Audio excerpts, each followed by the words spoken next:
Forget frequently asked questions. Common sense, common knowledge, or Google. How about advice from a real genius? 95% of people in any profession are good enough to be qualified and licensed. 5% go above and beyond. They become very good at what they do, but only 0.1% are real geniuses. Richard Jacobs has made it his life's mission to find them for you. He hunts down and interviews geniuses in every field: sleep science, cancer, stem cells, ketogenic diets, and more. Here come the geniuses. This is the Finding Genius Podcast with Richard Jacobs.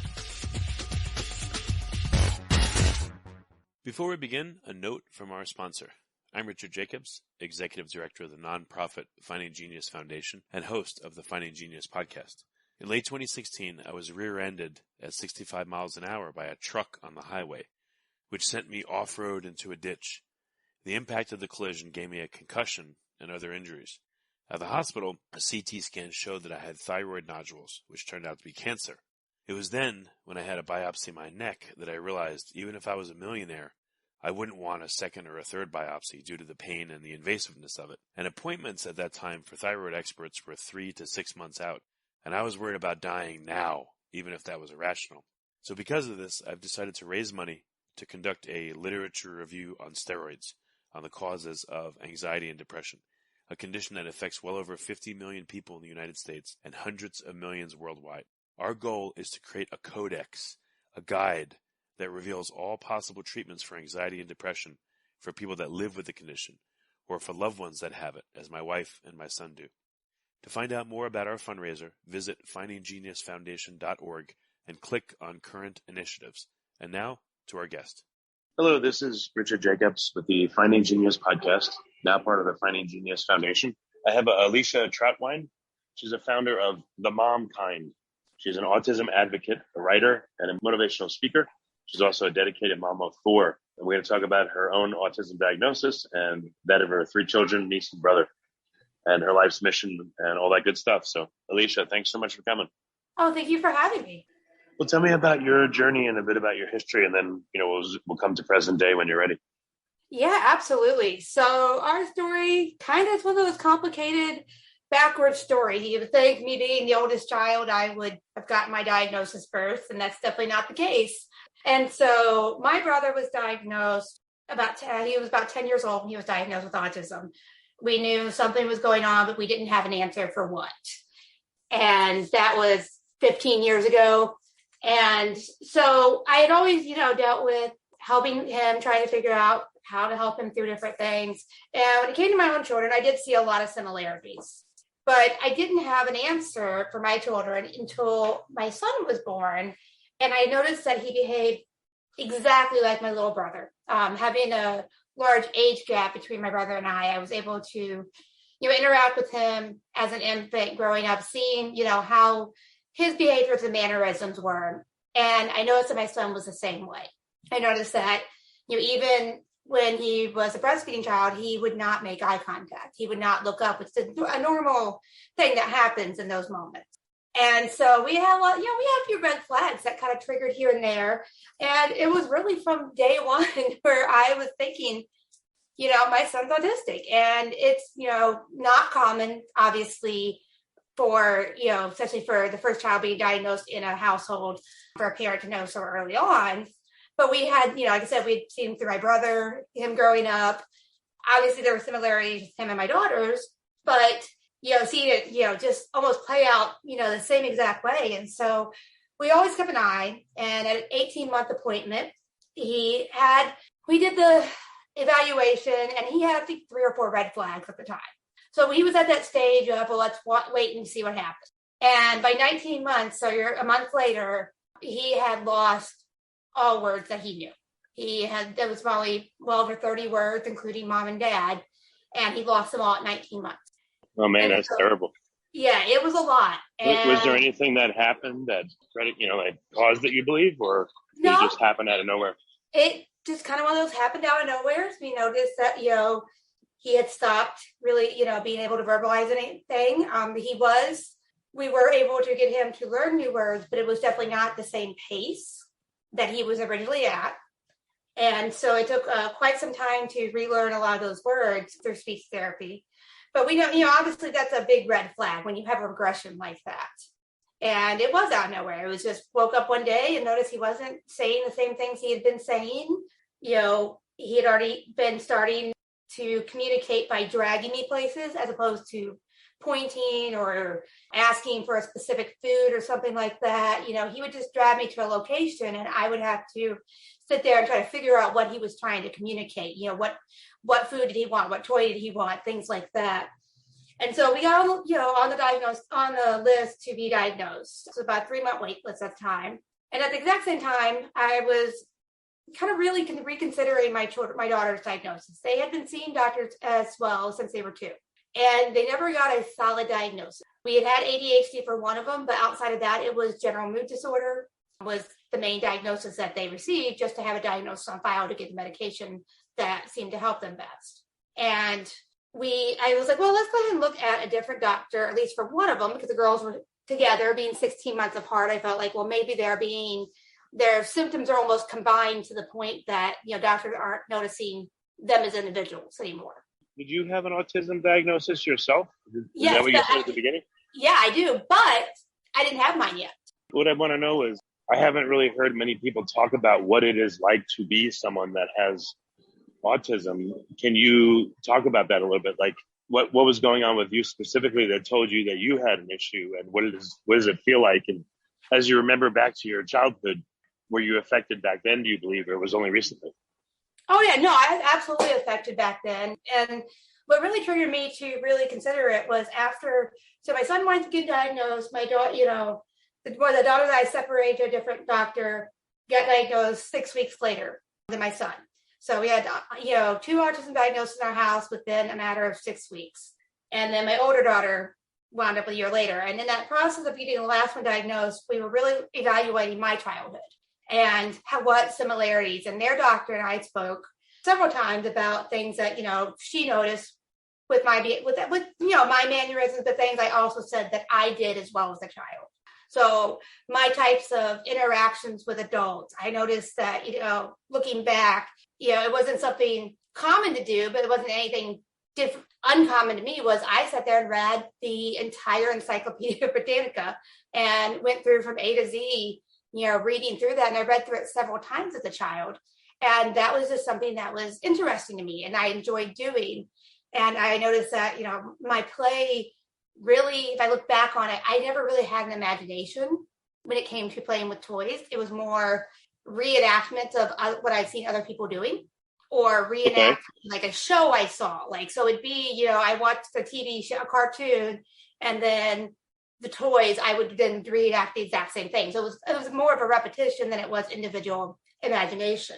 And the other big thing that I noticed that I was always, considered an old soul is what I was always told. I was old soul that since I preferred to speak to adults, my conversations were more at an adult level than they should have been for the age I was at throughout my childhood.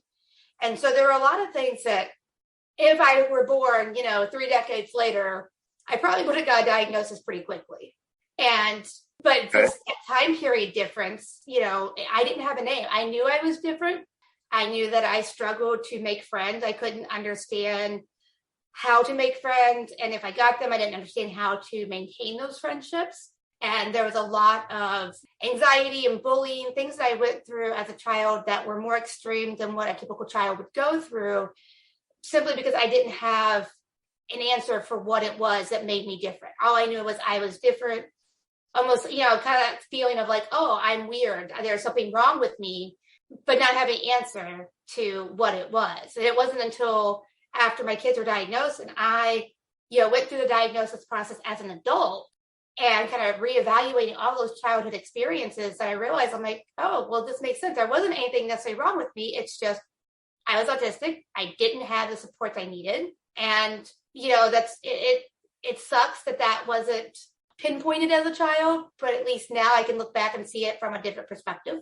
Before we continue, I've been personally funding the Finding Genius podcast for 4.5 years now, which has led to 2,700 plus interviews of clinicians, researchers, scientists, CEOs, and other amazing people who are working to advance science and improve our lives and our world. Even though this podcast gets 100,000 plus downloads a month, We need your help to reach hundreds of thousands more worldwide.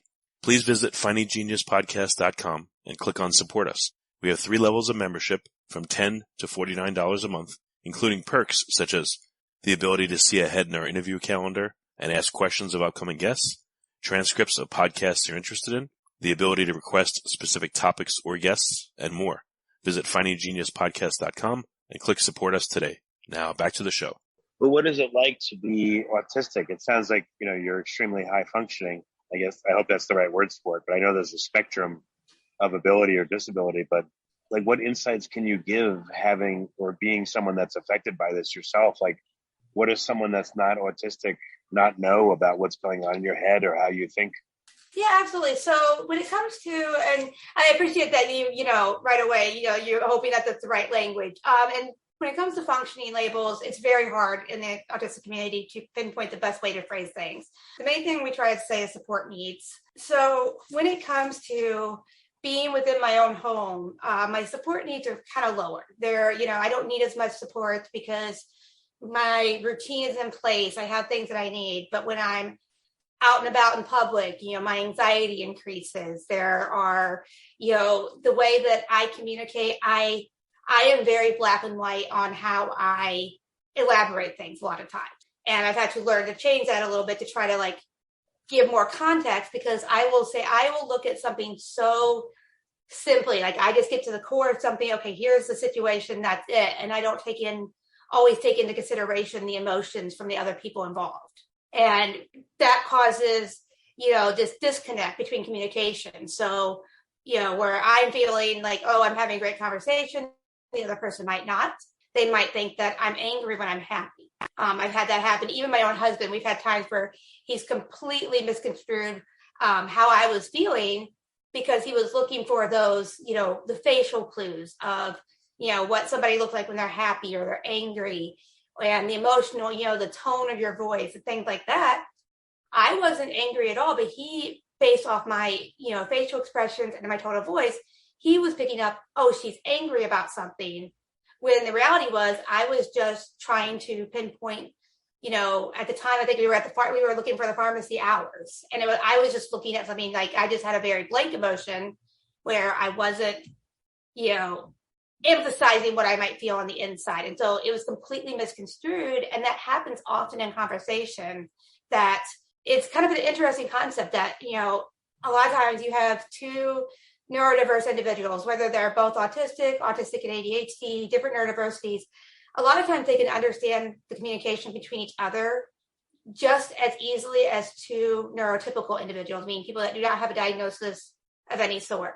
So how you might communicate with somebody, that easy conversation, whereas with me, it's hard. Well, 2 neurodiverse people together often can understand each other better. And it's just because we're looking for different clues, things that we've learned to adjust in, like my husband's doing, he was looking for those clues in their faces. So that's something even before realizing I had an autism diagnosis or having, seeing books and things like that, I would look at things and say, okay, she says she's happy. This is what her face looks like when she's happy. So then that's a clue I'm looking for, because I can't always pinpoint somebody's emotion. So I'm always looking for those extra clues with their body language, with other things, to try to pick up on what they are meaning. So you have trouble discerning other people's emotions? Like, I guess the opposite of this is people that think they can read other people's minds when they can't, which I know is like a cognitive distortion. But do you feel like people are a wall to you? Like you can't picture what they're feeling? Like you need extra clues that maybe other people wouldn't need? Yeah, absolutely. And it varies, and one of the biggest things is the relationship to the person. So, when I know somebody, my children, my husband, friends that I have, people like maybe within our community, our church, things like that, according to the level of the relationship is how much I can really discern the context behind what they are saying or the emotion behind it. So, with people that I'm very close with, I can pick up on a lot of their emotions very easily and see, okay, they're unhappy. They're not, I may not get it 100% right, but I can pinpoint a lot more because I learned them as an individual. But if I were to meet someone in public and I'm trying to say, make a new friendship, for example, and I'm trying to determine, do they like me? Are they someone who is interested in this conversation? I don't just instantly pick up on that, because there are certain clues within conversations that I have to look for. So, are they, nodding their head along? Are they doing the things that, that positive communication, looking for ways to see if they are actively engaged in the conversation? Another thing that, is really, that I've noticed now looking back on things, something I've always done, but I have always, when it came to empathy, I am very empathetic. However, how I relay that to others can sometimes come across as I'm trying to one up your situation. So if you tell me you're sad because, your dog passed away, my instant thought process is, oh, I had a similar experience with, this animal and having that.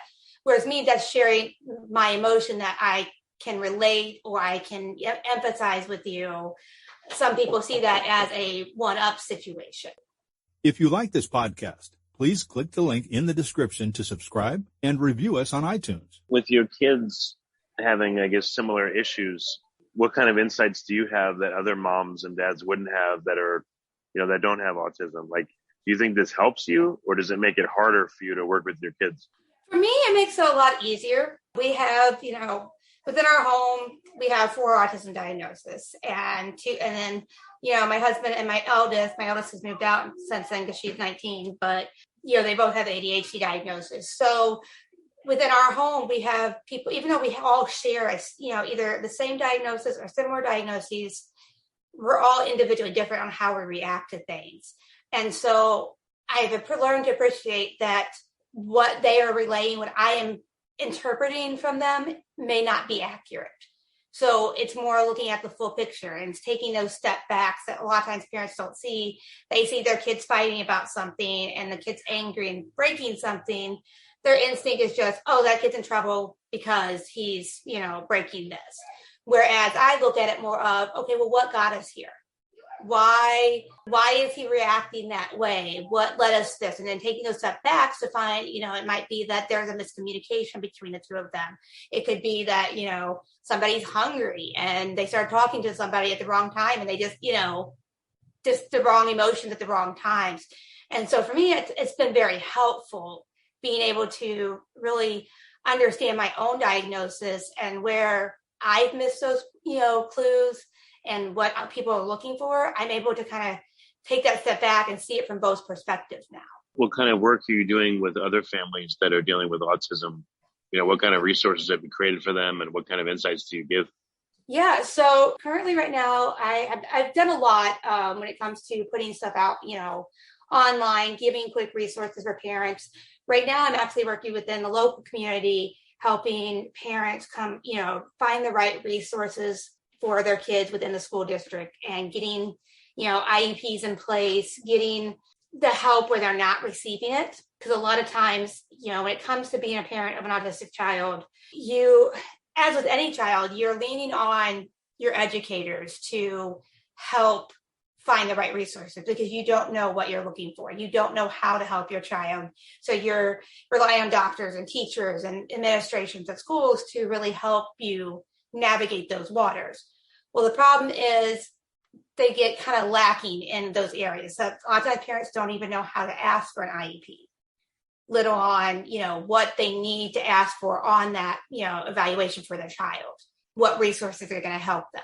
And so I've been doing a lot of work on helping parents, kind of connect within their communities, figure out what their child individually needs, because even though we all share a diagnosis, we're all individuals. So something that might help me might not help the next person. And so it's looking at a situation from, okay, let's take a step back. Let's, put yourself in the child's situation. What are they able to communicate? Okay, do they have a communication style that, you see that seems to work? Because a lot of times parents instinctively help their children in ways that, the school would definitely be willing to do, but they don't know how to, the parents don't know how to transfer that information to the school a lot of times. To say, oh, this is what they mean when they act like this. Or if you see them, yelling, typically it's because they're sad about something. and finding those ways to help parents connect with their schools and help their children get those right resources. There's a big need out there right now for that. And so that's what I've kind of started within our own community doing as well. Well, what do you see that, what do parents need? Are their children alien to them and they don't know how to relate to them? Or like, where do they need the most help we've seen? So typically when it comes to resources, it's not with other children that are the problem. As kids get older, when you have bullying situations and things like that those are significant issues. But the younger years, a lot of times it's not what the child needs. It's more about getting the school to do what they're legally required to do. And what do you mean? What do schools need to do that they're not doing? Well, a lot of times, just advocate, just the simple things of there are laws in place on how, IEPs are individual education plans. And there are laws in place and things that, have to be done to provide accommodations for any child with a disability, whether that be a physical, emotional, learning disability, anything like that, that those accommodations need to be made to give them an equal playing field on being able to learn the information and be in the environment with their peers. And a lot of times, if a child's needs aren't seen as disruptive to the school, a lot of times they pass under the, kind of like under the radar to where they don't get the supports they need. And then they get to 7th, 8th, 9th grade even. And now they're struggling greatly. They're, they don't have, they may have a very minimal group of friends. Their grades are significantly behind because they didn't receive the supports they needed. Things that could be as simple as, reading a test out loud to them, as opposed to expecting them to read it on their own.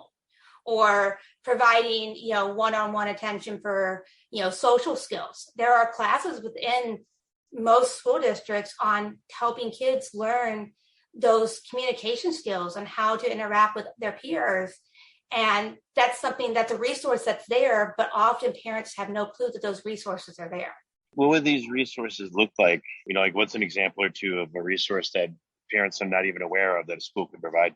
Yeah, like just for, our school district, for example, they have connections within the community to provide, counseling from a mental health professional to come into the school during the school day to provide counseling. They can have, speech pathologists, occupational therapy, physical therapy, all that can be provided within the school day.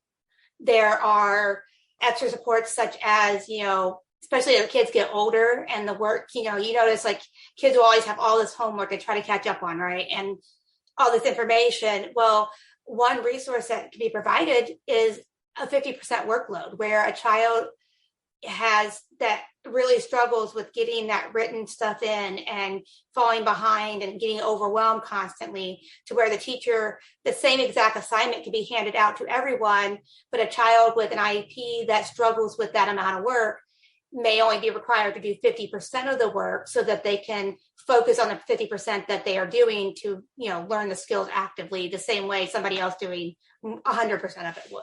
And, resources like that can make a huge difference for a child. Well, what are some of where is extra help needed? What does extra help look like for autistic kids in the school system? Like, what do they have trouble with and what do they need help with? So it obviously varies child to child, but a lot of things are, the social emotional communication, learning how to interact with peers, to make those friendships and communicate with their peers and build those relationships. You have academics, whereas, some people are visual learners. Some of them, do better by auditory, by hearing stuff. And there's different learning styles that, if those accommodations are provided, the child can learn at the exact same pace as the neurotypical peers. I've seen, issues as simple as, they just need, an extra 15 minutes to do tests, to things as severe as the school district not providing any type of education whatsoever to the child. And the cases vary significantly, supports, but there are so many things that can be just brought into the classroom. There can be, for a child that struggles with, maybe sitting still, having the ability to, have a space in the room that they can get up and walk around for a couple minutes to self-regulate, to then sit back down and do the work. Or having a special type of chair to sit on to give them that sensory input they need to be able to focus during the day. Well, depending on, how I don't know how to put this again, but where a child is on the spectrum, Yeah. what are some things needed for people that have light autism, I'll call it, versus like really heavy, significant disability due to autism? Like what's different about those two kinds of kids and what do they need individually? Yeah. So, autism right now with the DSM-5 and how, autism and other mental health disorders are diagnosed, they break it down into levels, with level 1 being their support needs are needed, but they're, at the starting level. And you have kids that are down at level 3 that, they need constant 24/7 care. And, for a child who is completely nonverbal, so they are not able to communicate with words, or the words that they have are very limited, echolalia, repetition type words, they might need something like, an iPad provided that gives them an app that provides them speech. So they can push a button for the object to say the chair, to go outside, different things, so they can communicate through alternate technology. And that same child may do great at, all the academics they need that way to communicate. Whereas, you have a child who is completely verbal, but they don't know how to communicate with the adults in their life. So their teachers, they don't know how to ask for help, or they're struggling with sensory overload and they don't understand themselves how the environment's affecting them. So it could be that the room is too noisy. Well, they're getting to a point where they're having a meltdown, they're crying, they're screaming, or they're going very inward and they're just not moving. They can't function. And it can be something like, the noise, the lights, there's different things sensory input wise that can cause, a meltdown to happen that really impacts their learning. Because if you're constantly struggling, say, with noise because the hallways are noisy and you're constantly being impacted by the noise, well, you can't focus on your schoolwork. And so their needs in that moment, while someone looking from the outside not understanding might say, well, noise versus being able to communicate, well, that's the noise is the lesser need. But in the moment, a child that's able to communicate through a device, but not verbally, may be completely supported. Whereas a child who is struggling because there's so much noise and bright lights around them, their learning environment's completely just out of, chaotic, and they're not able to learn and focus on their schoolwork. So when it comes to needs, even though, like you said, it's a spectrum, the needs are so great in different areas. So, and they're also very fluid that, there are times where, just like any other child, as you grow certain things, you learn certain skills. So you might not need help in certain areas as much as you did, say, when you were 5. But you might have increased needs because now you're getting ready to go into the workforce and learning, the routines and the, how to interact with customers, things like that. And so those things kind of change throughout life. But yes, there are those who are impacted severely in the way that they cannot communicate, they cannot live on their own. And in a sense, it's almost unfair to both sides of that the autism spectrum. I mean, people see, they think of it as one individual line, and it's not. It's a constantly moving thing where the person who is nonverbal, who cannot communicate their needs, cannot ever take care of themselves alone, they have individual needs that may not relate at all to someone who can verbalize what's going on in their life. And so you see a really big gap between supports that people need on both sides. And I see that the kids that kind of almost fall in the middle of that are the ones that get left out even the worse, because they kind of like pass through the radar. They're like, well, our needs aren't as bad as these, so we're going to focus on a child who has the worst needs. And then, later on, the child who didn't have the worst needs, well, now they're in high school and their needs are so great that they are struggling to even stay enrolled in school. What about boys versus girls? How does autism manifest differently in them? Yeah, so it's kind of funny. It's one of those things where it was looked at, autism for the longest time was looked at, realistically as primarily white boy disorder. It was looked at from the interest of little boys. It was never looked at from what are little girls interested in. And so, whereas, giving the example that most people think of, they think of trains and wheels, things like that for little boys when that, comes to special interests as a young child. Whereas a girl, her special interest may be, Barbie dolls or stuffed animals. I mean, as a child, I had well over 300 stuffed animals. That was my special interest. That was the thing I collected without having a name for it. But because I was a girl, it was looked at as like, oh, that's just normal. She's just being a girl. Whereas if a boy has 300 trains and that's all he has, oh, well, that's all he's interested in. Let's look at autism. And so how it presents, one of those things where it's completely the same and completely different all at the same time. It's one of those things where it's, if you look at it from a more general aspect, okay, they have special interests, their communication styles are different. There's the vast things and the social interactions.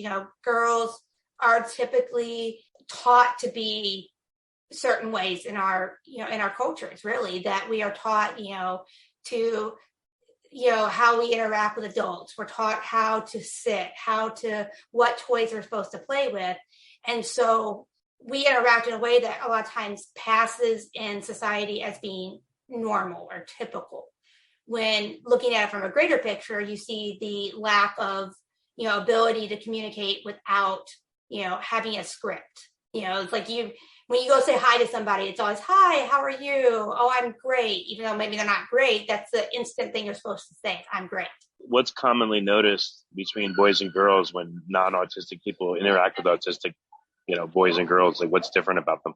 I'd say that a big thing is the communication styles would be the biggest things. That's why a lot of times people do not realize that a girl might be autistic, because they see them as someone, well, they're talking, they're communicating with me, they appear to be having eye contact, which, is one of those things that a lot of us have learned tricks, like looking maybe at the forehead or the nose. It's not necessarily the eyes, but we're looking in the direction, right? But we'll have, different, boys, like I said, it's trains, it's, routines, you see stacking of things, whereas girls, it might be collecting things in nature. A lot of times you'll see things such as how girls and boys empathize with each other. So, girls' emotions, whenever a girl reacts, strongly to something, most of the time in society, it's looked as they're being over dramatic. They're being, they're spoiled. And where if a boy were to have the same reaction, it's looked at as, oh, there's something wrong. And so you have that, but then you at the same time, like with my daughters, anxiety and sleep issues were huge with them. And it's a common, concurrent, diagnosis to have anxiety and depression with autism. But girls, a lot of times there's a lot more anxiety because there's so much more social pressure. So a lot of times, you'll see little girls, like as opposed to maybe being someone who watches fans turning around or wheels, they might be individually themselves spinning around and twirling around in circles. A lot of times that best will girls still have like ritualistic behaviors? Like, yeah, absolutely. Are they rocking or like, again, running in circles endlessly or things like that? Yeah, so they'll be, and a lot of times it's individual, but yes, they'll have those same type of interactions, but, it might be something instead of, rocking, it might be that they're tapping their knee, foot where their knees bouncing, right? You'll see when people are anxious a lot of times, they bounce their knees. That might be their ritualistic motion, or certain twirling their hair. Girls typically have longer hair as children. That's, just something we do as a society. We cut little boys' hair, little girls' hair grows. So they'll sit there and twirl their hair because it's something to fiddle with all the time, right? And whereas, or, my daughters were really big on chewing on their hair or chewing on their, the collars of their shirt. One thing that I would say that I see more in girls, just from experience from the girls that I've interacted with that are autistic, obviously this is individual to each child, but I've seen that the best, kind of like a best friend issue, whereas they focus on one friendship. And when that other friend has more than one, more friends, they don't always understand it. They can only focus on that one friendship. And so having, it's kind of like, it seems like they're being very needy, but the reality is they focus their time on that one, building that one friendship, and they don't understand having relationships with multiple friends at the same time. A lot of times I've seen that happen often. Do boys do that too, or do boys not really form relationships at all when they're autistic?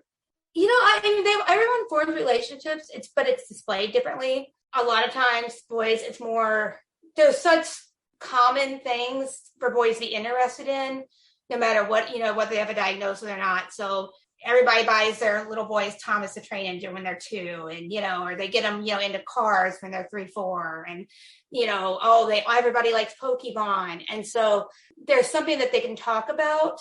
And they have those relationships, but it's just, there's a best friend issue I've seen that's a little bit stronger with girls. But once again, it varies, child to child. And that's the thing about that makes autism hard for most people to understand, is that it is a spectrum. It's not a set, this is exactly what they're going to do. It's, you have, genetic disorders like, Down syndrome, where there are physical features that are pretty much common in every person, right? That you can commonly diagnose. You can look as an outsider looking in, you can look at somebody and say, yeah, they probably have Down syndrome or something similar. Whereas with autism, there's no clear look to autism. There's no set, there is an overview set of symptoms, but there's no set, this is exactly what you're going to do. I mean, the overview of it is simple, there's difficulties with communication, difficulties with relationships, and that, lack of flexibility in their behavior. So they're very routine, ritualistic, things, having toys in a set spot, or, not being able to communicate in a way that gets their needs across. Whether, a lot of times that can be nonverbal communication as well. And so those are very general topics. So when people see these, they think of autism, they typically think of the more extreme. And it's not something that you can see. So when you see that somebody, you can tell, okay, they're not speaking, they're in the middle of a meltdown. Okay, they're autistic. They're probably autistic or something like that. People might understand that, but at the same time, they're not going to realize that. Look at Kim Rhodes. She did, she was the mom on Sweet Life of Zach and Cody, right? She is autistic, but people don't think of someone being out in the world, being, a celebrity or an actor, as someone being autistic, because it's not something you can see. And when it comes down to the core of it, and, really communicating with people with autism, it really comes down to the individual and asking the individual what you can do to make communication better. Are there things that, I should be aware of that might be a trigger for your sensory needs? Things like that, because it is a spectrum. It is, there's such varying different needs that everyone has. And there's also a lot of comorbid disorders that go along commonly with autism, that it makes it a big variable for each individual. So say, you're fighting depression while being autistic. Well, that's going to affect how well you can handle the environment around you. Because if you're already depressed, you're dealing with these strong, sad emotions and things like that, you're not going to be able to really use the same skills, or you can use the same skills, but they won't be the same value. So like, I know, okay, I can use my headphones, but if I'm depressed, I might not even think about stuff as I'm just trying to push through the day, where I'm not thinking to grab headphones to cover my ears or things like that, where these comorbid disorders really affect how we interact with the world around us. Because there are times where I can go into a store and be perfectly fine, no supports whatsoever. And then, a week later, I can do the exact same thing, but then struggle greatly to the point that I can't finish a shopping trip, because that day I'm struggling with, maybe my ADHD is flaring up a little bit more and I can't focus, or I'm noticing that, it's colder in the store by 10 degrees or so, little things like that change things so quickly for us. The big thing I would say is, one thing you'll always notice is routines. We all, even if it's not a routine, like you might think of routine as, okay, they do these things at the exact times. Well, it might not always be that, but for me, it might not. I'm late to everything. I am horrible about being late. It drives my daughter crazy. But at the same time, there's things where I do that are routine. Like when I go into certain stores, I have a set pattern on how I go through the store so that I don't miss things. So I don't, forget to grab certain things I need to grab while shopping. And I also just don't get overwhelmed because I'm sticking to that routine. And if for some reason I can't go that path, it throws me off greatly. And that's when you'll see my support needs going up. And the same can be said for, anyone on the spectrum, that, we all create these routines that work for us, that we've learned this is how we can kind of control the world directly around us. And when that's disrupted, that's when you see the symptoms more of autism. So what's the best way for people to find out information to get help if themselves and or their children have autism? Like, what would you recommend that they look at? Yeah, so the biggest thing, from an early stage, if you're looking at from, young age, like things I talked about with my son, that regression or, kind of lack of pointing at things or reaching for things, not coming up with certain, like 2-word sentences by like 2 years old, things like that. Clumsiness is very common for us, having poor muscle tone. So like, constantly tripping, getting bruises, stuff like that, kind of almost being socially and emotionally immature for their age based on their peers. And so those things are kind of common more. That's one of the things people a lot of times notice with their children. Whereas adults, it's kind of retroactively looking at stuff, looking at other people's diagnosis and realizing, oh, I kind of sound similar to that. But when it comes to getting the support, the first thing, if you have a child that you're concerned about, the first step is always your pediatrician. And they will be able to go through a lot of checklists with you to kind of evaluate and give you a referral. There are tons of autism centers throughout the United States now that doctors can refer to that that's all they specialize in. They're called developmental pediatricians. And so they are able to help diagnose. When it comes to adults with diagnosing autism, it's much different. There is a big lack of resources that even once you become diagnosed in getting those resources and supports. But it is still possible. You just have to be able to find a psychiatrist or a psychologist that has experience working with autistic adults who is willing to do an evaluation for autism. A lot of times, though, that resource is hard for adults to obtain due to lack of insurance or cost. And so a bigger thing that I can really definitely advocate for adults is really connecting with the autistic community and connecting via, TikTok or Twitter, whatever your social media preference is, and kind of interacting with other creators, autistic creators, to kind of get an idea of what supports have helped them. Because, for an adult, sometimes receiving an autism diagnosis is a great thing because then for sure this is what's going on. You can retroactively look back and kind of heal from some things as a child that you didn't understand. But for others, it might not give them any benefit at all. And the benefits for them would be more looking into what supports can help them in their individual, situation. Well, very good. Well, Alicia, thank you so much for coming on the podcast. I really appreciate your honesty and your openness and your insights. Thank you. Absolutely. I definitely appreciate you having me on here. If you like this podcast, please click the link in the description to subscribe and review us on iTunes. You've been listening to the Finding Genius podcast with Richard Jacobs. If you like what you hear, be sure to review and subscribe to the Finding Genius podcast on iTunes or wherever you listen to podcasts. And want to be smarter than everybody else? Become a premium member at findinggeniuspodcast.com. This podcast is for information only. No advice of any kind is being given. Any action you take or don't take as a result of listening is your sole responsibility. Consult professionals when advice is needed.